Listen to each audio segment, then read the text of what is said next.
What's up, everybody? Welcome to Mets Off Day Live, presented by Planet Fitness. Join Planet Fitness for $1 down, $24.99 a month. The deal ends June 27th. I'm your host, Chelsea Sherrod, and joining me are SNY Mets writer Danny Abriano and Mets radio broadcaster for WCBS 880, Pat McCarthy. Guys, welcome to the show. How you doing? All good. Thanks for having me. Yeah, doing great. Thanks so much. Good. Yeah, it's a lot more fun to do these shows when the Mets are winning. It's like that gray cloud isn't over our heads right now. It's just a lot of sunshine and heat in New York City right now. Okay, let's start with Around the Diamond. The Mets caught fire after coming back from London, losing 1 to the Marlins before McDonald's mascot Grimace threw out the first pitch, and the club found its groove, going on a 7-game winning streak that was broken last night. Let's take a look.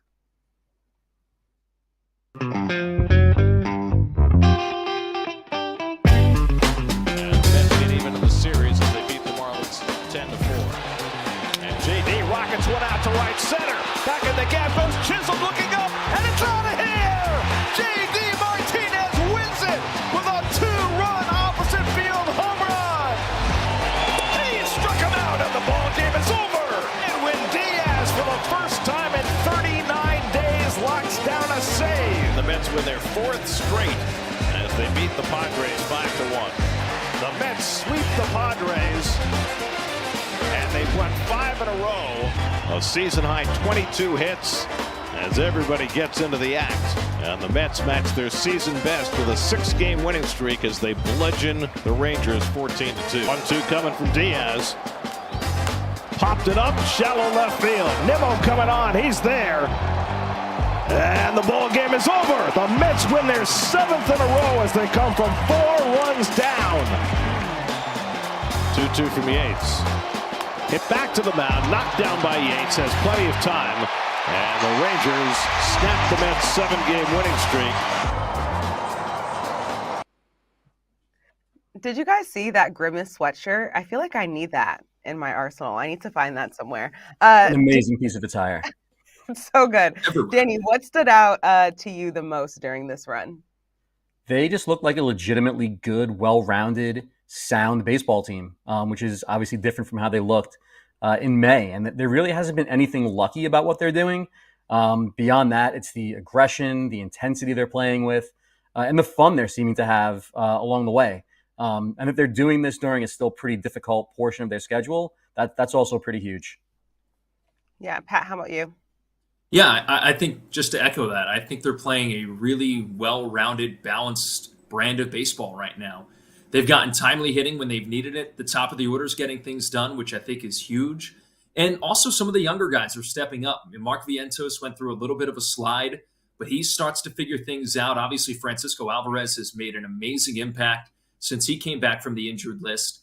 And the bullpen's been better as well. I know Drew Smith gave up the home run last night, but it's starting to finally look like the bullpen that David Stearns and Carlos Mendoza expected to have. Now, they're without Brooks Raley for the year, but there's been different guys that have stepped up and filled roles that they didn't necessarily expect to have early on. It's very similar to the winning streak that we saw early this season when the Mets bounced back from the first 5 games of the year. And they're playing a really fun brand of baseball right now, and it seems like they're all really gelling. Yeah, it seems like the pieces are really just coming together at a good time for them. Let's talk about the last off day for the Mets, though. So the Mets flew home from London and caught the internet up with their trip, posting all their pictures from the international series across Instagram. Danny, you just came back from overseas. How was it? It was awesome. Went to Paris, hit the French Open finals. I've been wanting to do that forever. Mixed a good amount of adult beverages in and amazing food, including the best burger I've ever had outside of NYC. And plenty of steak frites. So amazing trip.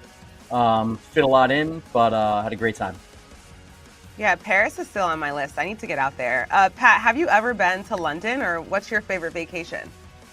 Yeah, I was with the team in the London series, so it was awesome. It was an amazing experience, and all the photos that you see from the guys posted, I think we all kind of experienced that in our own right. It was a really unique experience. I love to travel, so for me and my wife, it was a great way to go out there and explore in season, which we don't normally get a chance to do. It was my second trip to London. I had gone and worked an NFL game with my dad about 8 or 9 years ago. So it was a very similar quick trip, but it was a lot of fun. And it was a pretty unique experience too, because playing the Phillies, my dad and my mom were there as well. So we had a really fun weekend. In terms of traveling as a whole, though, I mean, I like to do a bunch of different things. I've been to Hawaii, which was an amazing trip. My wife and I went to Germany a few years back, which was a lot of fun. We got Ireland coming up at the end of the season. So we got a lot of fun trips ahead of us. I was just talking to a coworker about Ireland the other day. I hear it's beautiful. Yeah. I really want to go there and visit. I see all these pictures and it's gorgeous. So I feel like I need to get out there soon too. Yeah, I'm looking okay. forward to it. Let's head to our next segment. It's called We're Loving It. And as I mentioned before, Mets Twitter has latched on to Grimace as the figurehead for this recent winning streak. The Mets historically have struggled in June, only having a winning record once in the last dozen years during that month. But Grimace clearly has changed that. Pat, starting with you, since the Mets lost and the Grimace story may be coming to its end, do you have any favorite moments from the Purple Mascot's time as the Mets savior? Well, I think number one, it did change the narrative a bit around the team. It really did bring a fun, kind of easy vibe to the whole situation. I don't think we could have anticipated that a 7-game winning streak would come on the heels of Grimace coming out and throwing the first pitch. But I think that overall, just the narrative around the team changing was a massive positive thing.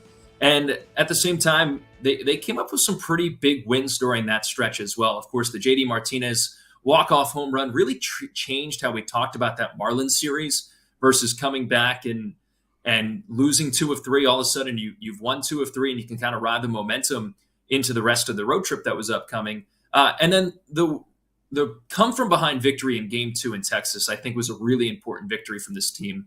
Because I talked to Pete Alonso about it after the game, and I said, listen, you guys have blown teams out. You've won some tight games, but this was really the first challenge to come back and rally to win a game. And of course, all wins mean the same thing. They all count towards the same. But in terms of what this team is able to do to feel like they're never out, I think that win in Texas in Game 2 was probably the most important one of the entire 7-game winning streak. Yeah, I think I'd have to agree. Danny, does this moment with Grimace, does it remind you of any other superstitious sports moments in history? With the Mets specifically, there have been some interesting ones. They had the rally parakeet way back before any of us were born. They had the black cat, 1969. But I really think there's been, it's a little ridiculous. There's been nothing like the Grimace thing, because it was just the most random thing in the world for Grimace, who has no shoulders, to be throwing out the first pitch. Why Grimace? And then from there, like if the Mets went into a spiral, maybe they get made fun of for having Grimace throw out the first pitch. It's what is going on here? But they seem to really latch onto it very quickly. The fans really picked up on it all over Twitter. It's Grimace this, Grimace that, Grimace memes after games, Grimace gifs after games. I don't know. I don't think he's going to die quite yet. I think until the Mets lose a series, Grimace won't die, and they haven't lost one since the end of May. So if the Mets can keep it rolling against the Cubs, I think Grimace is going to come back to Citi Field with them. Probably. Pat, do you think this winning streak was just a lucky week for the Mets, or do you think they can actually keep this up? Well, I think time will tell to that, because this is a pretty important series against the Cubs, because it's a team that they're chasing in the wild card. Now, the reason that I think that they can keep it up is because if you look at the lineup right now, it's just not 1 or 2 guys that's getting it done. We talked to Carlos Mendoza about that the other day. He said, you're lucky if you get 1 or 2 guys that are clicking that can kind of carry your team. And that's what we were talking about at the beginning of this winning streak. It was J.D. Martinez, and he was single-handedly winning games for the Mets against the Marlins with the walk-off home run and then the 2-run double. But right now, it's up and down this lineup, and it seems like it's a different guy every single night. And Pete Alonso's catching fire right now. Brandon Nimmo is red hot. So I think if they can continue to have 2, 3, 4 guys clicking on all cylinders, that the winning streak can continue. Because not all 7, 8, 9 guys of the lineup are going to continue to hit at the same time. But if they can have 2 or 3, 4 guys kind of hitting collectively, I think I think things can continue from here. Yeah. Danny, what do you think? I mean, they're not going to play at this insane clip, obviously, but I mean, I see no reason to believe they won't keep playing around 500 or a bit better. And like Pat said, I mean, the offense has been very good. They've been one of the best offenses in baseball over the last month. And they've got a bunch of guys hitting at the same time. As Starling Marte has started to slow down a bit, Brandon Nimmo has picked it up. As Lindor has maybe cooled off just a tad, you have Alvarez picking it up. You have Vientos just hitting the tar out of the ball. They've got a bullpen that can be streaky, but has a really strong back end that includes a dominant Edwin Diaz once again. Daniel Nunez has been great. Rotation has been good enough. Obviously, the weakest point, but should be getting summer infusions from Christian Scott when he comes back from the minors where they're managing his innings, and Kodai Senga at some point, maybe in July. The players seem to be buying in. They're playing hard. They're playing emotional. They're playing just a fiery brand of baseball right now, and the manager is pushing all the right buttons. I can think of maybe 2 or 3 times this season, and it doesn't matter what I think, but 2 or 3 times this season where I disagreed with an in-game move Carlos Mendoza has made. He's been fantastic. He's been great with the media. He's been great with the players. And the NL just isn't that good. So the Mets are really competing against the watered-down version of a playoff race here, and there's no reason why they can't stick in this. Yeah, we're going to get more into the playoff race in just a little bit, but last week, one guy that they were missing so much in all of this was Francisco Alvarez. And last week, he returned to the team after being out since April 19th with a thumb injury, which proved to be just what the Mets needed, quite frankly. The team is 18-2 in games this season where Alvarez plays, which is just absurd when you really think about it. So, Pat, did you notice a shift in the clubhouse when Alvarez returned? 100%. And you could feel it when he went on that rehab assignment that they felt like the reinforcements that they were looking for were beginning to come. Frankly, you can't teach what Francisco Alvarez has. I mean, he has unbelievable physical talents. They're just off the charts, but his intangibles are different. For a kid that's in his early 20s and his now second full season in the big leagues, the way that he steps in and impacts a lineup and impacts a pitching staff, it's different. You can't just create that. It's something that you naturally have. And the way that he just exudes confidence and energy, it makes him such an impactful player. Even if he wasn't necessarily hitting that first week that he came back, now he is obviously with the back-to-back 3-hit games against Texas. And I just think that he deepens the lineup so much. Now, Tomas Nido really did a solid job filling in, and then, it's a whole new catching tandem for the Mets. But Francisco Alvarez is just a different player. And he is just going to continue to get better. He is so positive. He brings so much energy. And I think guys just feed off that, because when you have a player that it just wants to win nonstop, it forces the players around him to also kind of latch on to that positive energy that he has. Yeah, his impact is undeniable. Danny, what do you think the Mets missed more? Do you think it's his bat or his presence behind the plate? I think they missed everything equally. None of the guys who were filling in had the power potential of Alvarez. None of them scared opposing pitchers. And like Pat said, even when he's not going well, he has a chance to just really, really hurt you every time he's up the plate. He's got a confidence that really is unmatched. None of the backups who were filling in had the rapport Alvarez has with the pitching staff. And this is something that's been, one of his biggest assets since last year. He's got a great rapport with the pitching staff, and we've heard them singing his praises since he returned. And the guys who were filling in for him didn't have his personality and his swagger. So, I think Alvarez is just a very special kind of guy, special hitter, special player, special personality. Yeah, special is the perfect word to describe him. Now on to the other Francisco on the roster, Francisco Lindor. He's really found his stride since moving into the leadoff spot, hitting a .297 with an .879 OPS since that switch. Danny, you wrote an article recently about Lindor saying the shortstop is really damn good, whether you like it or not. Please explain. All right. So I think there's a segment of the fan base that has an irrational dislike for Lindor. Can't be backed up by stats, can't be backed up by reality. And they seem to have an issue with how much he's getting paid.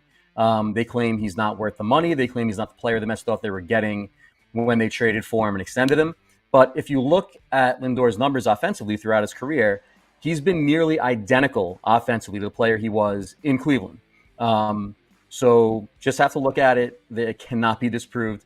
He's not a 40-homer guy. He's not Shohei Ohtani. He's not Aaron Judge. He doesn't have to be, and no one is.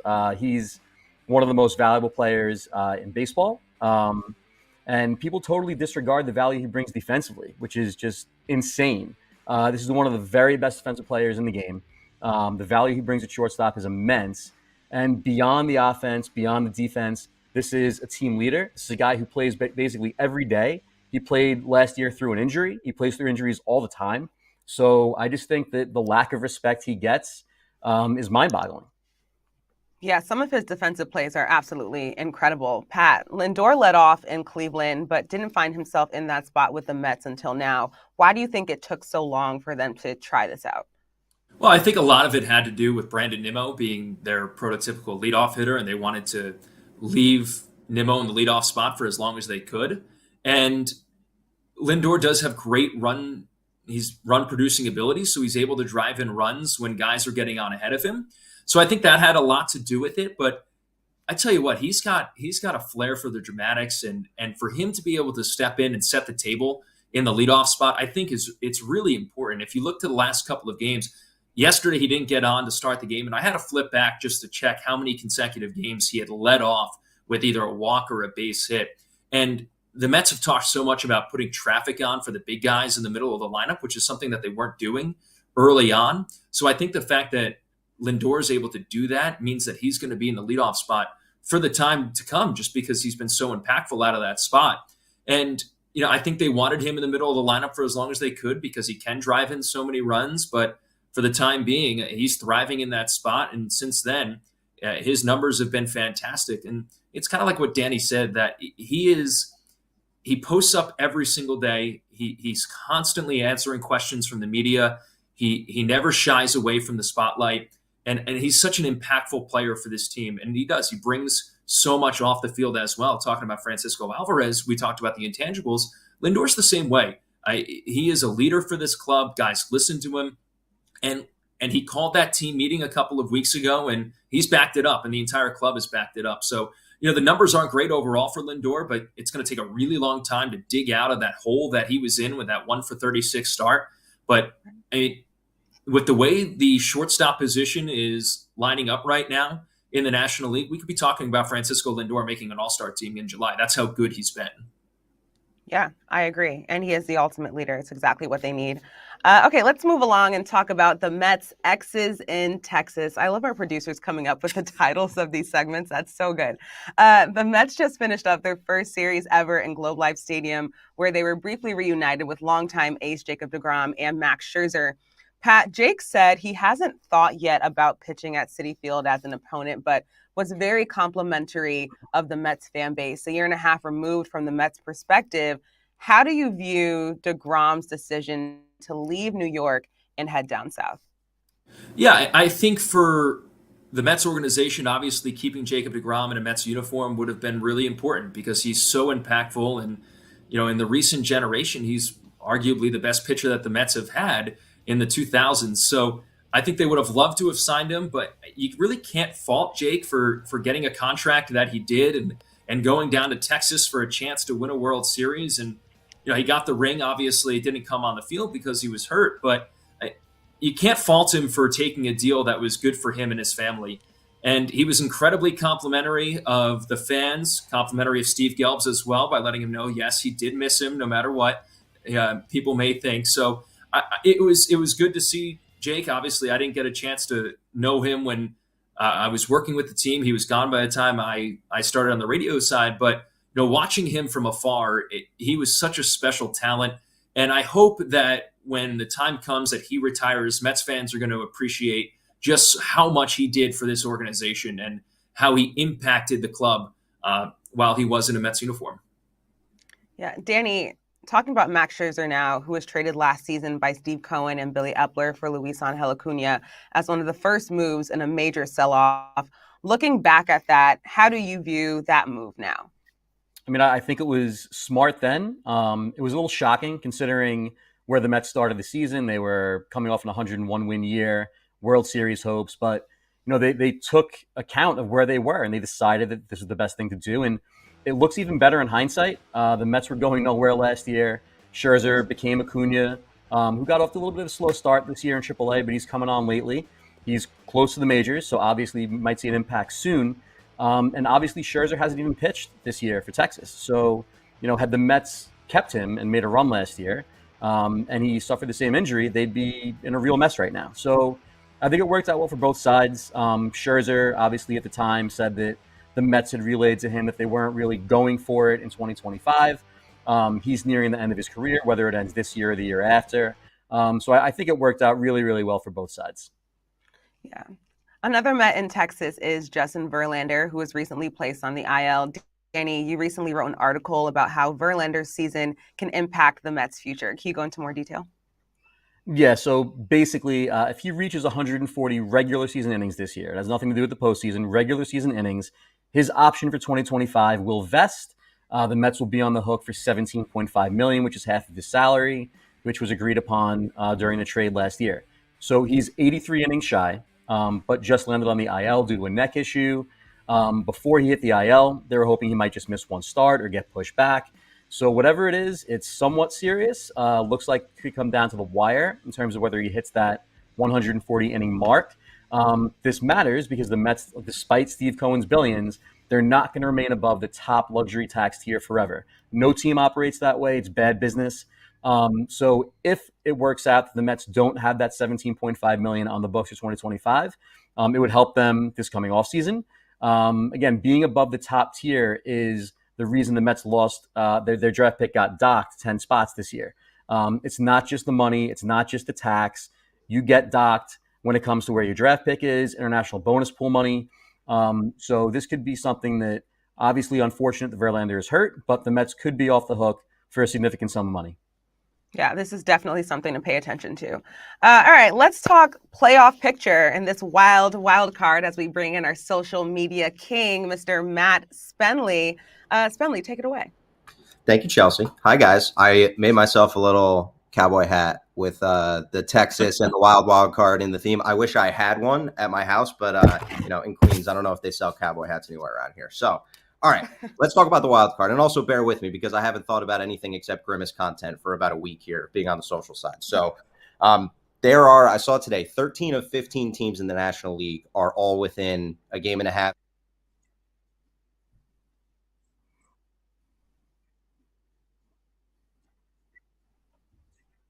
The most of the teams that are there. Did you guys lose me for a second? Can you hear me now? No, we got you. Yeah, we can hear you. We got you, Matt. Okay. So Pat, let's go to you first. Which wild card team of all the ones in the pictures scares you the most as a potential threat besides the Braves? Because I feel like they're going to be up there. Yeah, because that's the obvious answer is the Braves, just because of what they've done, their track record. And they're decimated by injuries right now, but they're still the Braves, and they're still going to have a really good year because guys are going to pick things up. The Cardinals are starting to play better. I think that, you're going based on track record, but they're an aging team. They're starting to get healthy. They spent so much money on starting pitching over the offseason that you have to think that St. Louis is going to be there until the end. Pittsburgh's a scary team. They have some amazing top-end young arms that, depending on how they manage their innings, they could be impactful. But time's going to tell. We saw when the Pirates were at Citi Field a couple of weeks ago, Jared Jones was dominant, and they pulled him after 5 innings. Now, they haven't really done that as often. We'll see what they do with Paul Skeens. But, the National League is so wide open right now that one or two teams getting on a hot stretch like we saw from the Mets over the last week, they could all of a sudden pull away. You think about the fact that the Padres, who were able to salvage that final game against Philadelphia, are in the second spot, or at least they were heading into the weekend, and they're barely a 500 team. You have to look at the wild card right now almost as if we look at the final playoff spot in the NFL. 500 or better is going to get you potentially in the playoffs, or at least in a race until that last week of the season. So, there are a handful of teams that we could talk about. You look at the Nationals and the Cardinals being a game under 500. The Padres have, we talked about that 5-game losing streak, dropped to 2 games under. But, there's a handful of teams in there. That's why the series against the Cubs is so important, especially with Imanaga throwing on Friday, because he's just been so dominant. Yeah, Danny, I know this is something we talked about too when we've been in the office, just about the teams in the race, how the Mets should probably just be more concerned about themselves than anyone else at this point. Just win games, and the wild card picture will kind of make itself clear. But with the Mets schedule moving ahead, we've kind of talked about how their July schedule also lightens up a little bit. So how do you see the Mets being able to take advantage of their schedule now with a series against the Cubs coming up and then an easier July calendar? Yeah, I mean, after they face the Cubs, they come home. Does not get easier. They get the Yankees. They get the struggling Astros, who are still kind of in it. But after that, looks like their easiest 18-game stretch of the season. It's not incredibly easy, but it really does open up. They're going to face the Marlins. They're going to face the Rockies, the Nats, and the Pirates. Now, the Nats are obviously still very much in this. I don't really buy that they have staying power. The Mets swept them the last time they played. So I think they should be able to fatten up against the Nats. And then, as Pat mentioned, the Pirates are in pushover. They have Jones, they have Skeens, but not a whole lot else beyond that. So that 18-game stretch is a chance for the Mets to really kind of pick it up here. Marlins and Rockies are straight up bad. They really should roll over those teams. We've seen in the past, the Mets don't always take advantage of stretches like this. This year, they kind of have to. And, you mentioned the fact that there's so many teams in this, but again, it doesn't matter where you are right now. All that matters is that you win enough games to make it in. Everything else will take care of itself. So you look at the standings today, maybe there's 4 or 5 teams ahead of the Mets and preventing them from being in one of those wild card spots, but it's so tight and it won't take that many wins that all they have to do is take care of business and the rest will work itself out. Pat, just quickly before I toss it back to Chelsea, what do you think's going on in the National League this year? Why is there 13 of 15 teams? Just it's as jumbled as we've seen it. The picture will become clearer, but do you have any inkling as to why this is happening? Yeah, I think injuries play a part in it. I think teams just haven't. There's a massive difference between the top end teams and the bottom end teams right now, and I think we're seeing some of the smaller market clubs focus on younger players. So because of that, they're not spending a ton of money in the offseason to add on. I think the top end of the National League is just that good that they're just beating up on the middle to lower tier teams. So I don't have a great answer for it because we haven't seen anything like it. And it's a little bit different, and I think we're paying closer attention to it because of the fact of the expanded playoffs. Because if this is pre-wild card game era where it was just the top 4 teams getting in, and we talked about that, it's just 4 really good teams in the National League, and the rest of the teams are just trailing behind. But because you have this ability to have 500 clubs get into the playoffs, I think we're just paying a lot closer attention to it right now. And I do think that there are some aging players that are underperforming, so I think that has a lot to do with it as well. And, teams are focused on prospects right now and getting some younger players up, especially some of the smaller market clubs. And I think that has a lot to do with it. All right, Matt, thanks so much for joining us, taking the time out of your day. We appreciate Gotcha. your hat and your I'm face. going to buy you a cowboy hat. You got it. All right, guys, time now for quick hitters. J.D. Martinez is the DH the Mets have needed for 3 years. I mean, just this week, Daniel Vogelback was DFA'd. J.D. Davis was DFA'd. Darren Ruff isn't even on a team this year. Danny, how has his bat impacted this ball club? It's given them someone consistent who's also really good. It's that simple. They kind of patched it together the first few years of the DH. It was easy to first guess that, and it's also easy to second guess it with the way it worked out. The Vogelback Ruff situation was untenable because they were platoon guys. And even if they had succeeded, they had to be pinch hit for pretty much every game. Martinez can fit right in the middle of the lineup. He's been great for 10 years. He can mash both lefties and righties. He's a great sounding board for the rest of the offense. I think they should have done this 2 or 3 years ago, but at least they've gotten it right this time. Yeah. Pat, J.D. Martinez was very vocal in the players-only meeting that occurred just before this hot stretch. How has his presence alone helped this team? Well, it's like Danny said. I mean, he's been doing it for 10 years, and he's been doing it at an all-star level. I equate what J.D. Martinez does to watching like an artist or a musician. It is unbelievable to watch him go about his work. It is truly a craft. Whereas some guys just go up, they take batting practice. Sometimes they don't even take batting practice, and they just go out there and hit. The amount of preparation and work that J.D. Martinez does pregame is rubbing off on so many guys because they see the way that he's been able to do it for 10 years now. And they're probably thinking, wow, that's what it takes. I can't just get it done on talent alone, because this is a semi-aging roster. So some of the younger guys that were probably able to get things done just purely on their natural talent, they might not be able to do that now. So watching a guy like J.D. Martinez, who's in his mid to late 30s, be able to impact the baseball the way he has, it rubs off on guys. And players are creatures of habit. So once they create these habits and they see success out of it, hopefully that means that they're going to continue to use that in their process throughout the entire season. So he's done it on the field, but I think the impact that he's had on the clubhouse and the overall culture of the team is far beyond anything that he could have done on the field, which has been fantastic.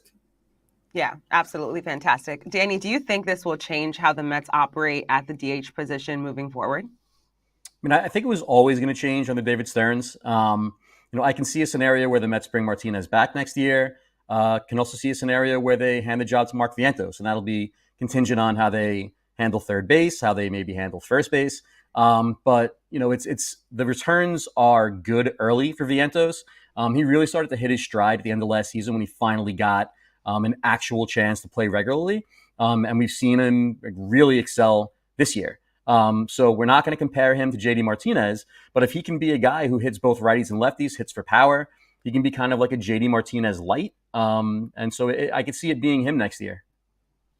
Yeah, J.D. Martinez has been phenomenal. But guys, switching gears a little bit here, what is going on with Jeff McNeil? After losing some playing time to Jose Iglesias, Carlos Mendoza has gone back to Jeff McNeil, who just can't seem to get things going. Pat, what have you seen from Jeff this season that's different from years past?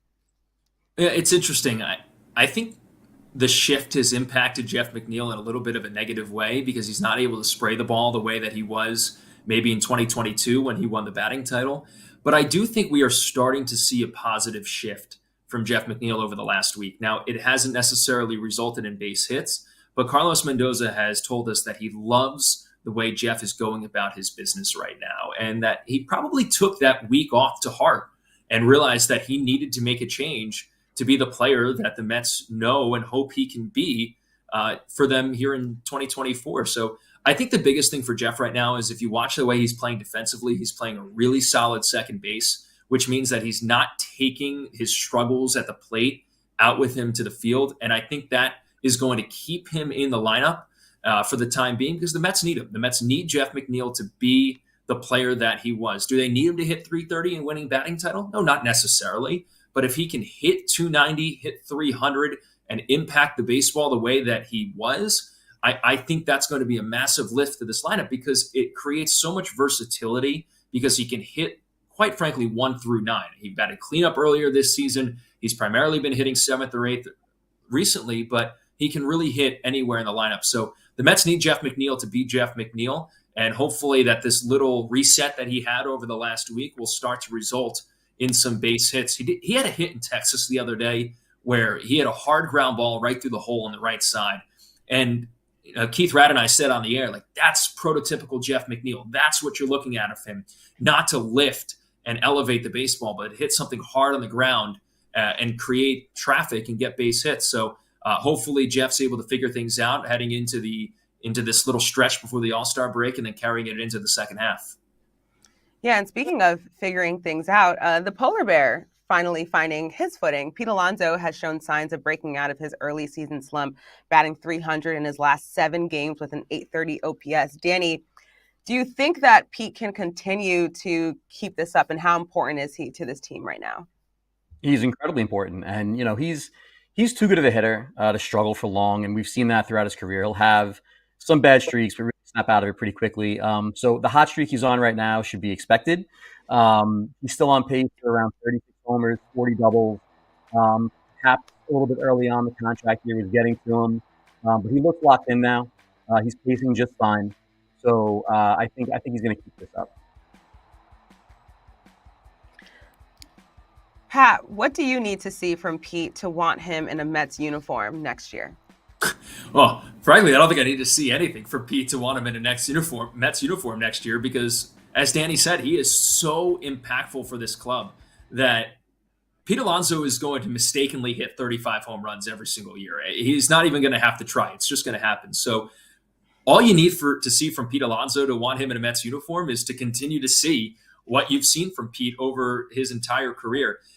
It's good for the New York Mets if Pete's in the Mets uniform. It's good for Pete if Pete's in a Mets uniform because the two love each other. It's just going to come down to whether the price is right and the opportunity is right for Pete. But for me, in terms of performance on the field, there's nothing else that I need to see from him because he just continues to do what Pete Alonso does. Brandon Nimmo told me the other day after a game, he said, we go as Pete goes. That's how important he is for this entire club. So Pete's an instant impact type of player. We talked about what Francisco Alvarez can do to scare opposing pitchers. Pete Alonso scares an opposing pitcher every time he steps into the batter's box. So there's not really much more that you need to see from Pete to want him in a Mets uniform. It just comes down to if the price and the opportunity is right. Yeah, I think Mets fans only want to see him in a Mets uniform, so we'll see how that goes. Time now for buy, sell, or both. With the Mets hovering over around a wild card spot for the first time, for the time being, and the July 30th trade deadline continuing to inch near. Let's do a little check-in here, guys. Pat, at this point, do you think David Stearns will buy, sell, or do you think he'll do a little bit of both? I think where we stand right now with the Mets being very much in the thick of the wild card, I think it'll be a little bit of both. I think he's going to have to listen to potential opportunities to move some of these older players for a chance to impact the future. But at the same time, I don't see the Mets punting on this season. I don't think it's the right way to handle things. Now, do I expect them to go out and make a mega deal and sell some of the prospects that they acquired last year? No, I don't. I just don't think that's the way that Steve and David are going to operate. Because Danny said it, you can't continue to live above the luxury tax threshold. It's not sustainable. So I do think that, yes, if there's an opportunity there where they see a way to improve this club for a cheap, lower tier prospect, yeah, absolutely. I think that they could potentially do that. And at the same time, I think if they get an offer where they feel like they can't refuse it and it's going to set this club up for the next 5 years, I think they'd have to listen. Yeah. Danny, what do you think that Stearns will do? I think the front office is still in wait and see mode right now, and there's really no reason not to be. They've got about a month before they have to make any decisions, start having any serious conversations. But if they're right around this spot in the middle of July, I'd be absolutely floored if they had a sell-off like they did last year. They'd probably look to add around the margins. I think some people are confusing what this season was supposed to be. The stated goal of Stearns, Mendoza, the front office at large, was to be a playoff contender, which is what they are right now. They've got to keep it up, but if they do, they're going to be in the playoff race probably all year, have a good chance to reach the postseason. It's not a World Series or bust year. They're not going to have a great shot to win it all if they sneak into the playoffs, but that's not the point of this season. And the point of this year is take a step forward after last year, which was obviously disastrous. And it looks like they're in good position to do that. So there's no logical reason to tear this club apart if they keep playing like this. Yeah.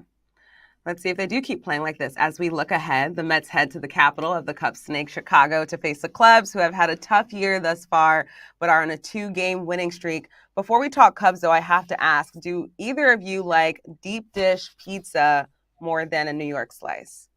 Danny? I like deep dish. I cannot classify it as pizza because you have to wait about 45 minutes for it, sometimes an hour. You can't pick up a slice. It's a totally different food group. If you haven't been to Chicago, I do recommend getting deep dish, but it's not actual pizza. Does not hold a candle to what you get in New York. What do you think, Pat? Couldn't agree more. I think it's delicious. I think it's very good.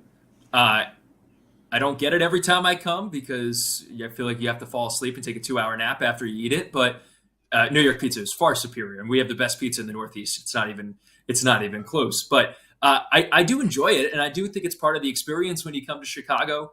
I don't know if I'll be partaking in it over the next 4 days, but either way, it is worth it if you come for the first time because it is good. But I just don't think it's pizza.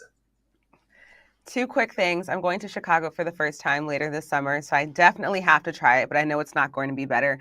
And we all know Connecticut has the best pizza in the Northeast and the country. We'll just leave it at that. Craig Counsell, manager of the Cubs, was David Stearns' manager in Milwaukee and a target for the team before he decided to go to Chicago. Pat, are you happy with how the manager search played out? I couldn't be happier because Carlos Mendoza has been amazing to work with every single day. And the way that he has grown as a manager, even just in the first 3 or 4 months of this season, is amazing. The way he handles the media is top notch. He's prepared. He has a great personality. And I think that he has made some tremendous decisions on the field as well. I love the style in which he manages because he's a throwback style manager, that he plays the numbers, but at the same time, he's not afraid to empty his bench when he thinks he needs to. He's not afraid to win a game in the 7th inning and by using one of his high leverage guys. I think he's only going to get better. I think the Mets hit a home run with Carlos Mendoza. He is so impressive. I think he has a great rapport with the entire clubhouse. I think the Mets have surrounded him with some amazing coaches. You see John Gibbons there. I think having him as the bench coach has been such an asset for Carlos. And, Jeremy Hefner's done a really good job with these pitchers. He's been here for a long time. I've been so impressed by Carlos Mendoza. I think he has blown my expectations out of the water, frankly, because I just didn't really know what to expect from him when the Mets hired him. But when you hire a bench coach with the pedigree that he has had and the experience that he has had working under Aaron Boone, he has earned this right, and he has taken this opportunity and he has ran with it. Now, yes, it's his first time as a manager in the major leagues, but it's not his first time managing. He's managed in winter ball for a long time, and if anybody has followed winter ball, those games are intense, and fans are in on every single pitch. So there's no doubt in my mind that has prepared him for this opportunity, and he has thrived. I agree with you. Danny, looking at this next series coming up, what are the keys that you're looking for from the Mets in this weekend series? The first thing, I think it would be huge to kind of steal the first game, given it's Shota Imanaga against Jose Quintana. If they could get that game, I think it'll really take the pressure off. So that would be a big key. I'd like the starting pitchers to limit the walks. It's still been a bit of an issue, even during the hot streak. Wind has been blowing out at Wrigley, so if it is, I'd like the offense to take advantage of that, mash some homers. Beyond that, they just got to keep doing what they've been doing. Playing sound baseball, working the count for the most part, putting good swings on it, and having a plan. Yeah, just got to stack these wins. As we wrap up this episode of Mets Off Day Live, guys, how do you both plan on spending the rest of your off day? Pat, you're in Chicago.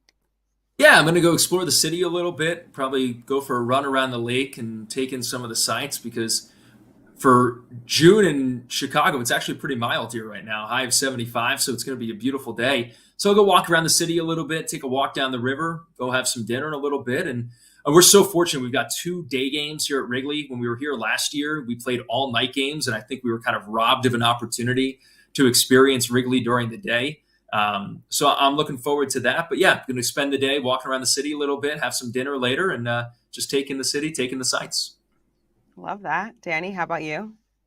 I am in the New York City area, so I will not get to explore Chicago. It is a lovely city, and I will second that. Day games at Wrigley are second to none. Incredible experience. My day is simpler. I'm going to eat a Cinnabon in a little while here. I've been debating. I got it last night. Well, my wife picked it up for me last night, picked one up for herself, and I've been debating whether to eat it for lunch or later. I'm going to eat it very, very soon. I can't leave it sitting in there much longer. After that, I'm going to finish up work, and I'm going to avoid going outside because we're in the middle of this heat wave. Maybe watch some of the Olympic trials and kind of just veg out and chill. Love that. I haven't had Cinnabon in forever. I'm kind of jealous feeling this right now. Elite food. Incredible stuff. It is. Hot take, I don't like cinnamon rolls. Even Cinnabon. No. Because Cinnabon is a class of what? Yeah. Wow. Pat. Yeah, I don't love cinnamon. And I don't love cinnamon at all. Wow. Yeah. We're going to I'm try glad to you saved that to the end. It's a good thing not to like, though, because I feel like if I start liking them, it's just, just going to eat them constantly. So I've just decided I don't like them and I'm going to stay away from them. It's fair. Good for your health, a health decision. I see what you're doing there.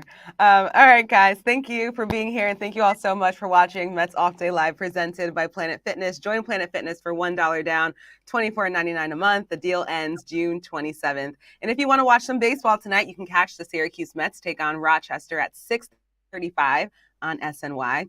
We will be back Monday, June 24th for our next episode. For Danny Abriano and Pat McCarthy, I'm Chelsea Sherrod. Thank you so much again for watching, and enjoy your off day.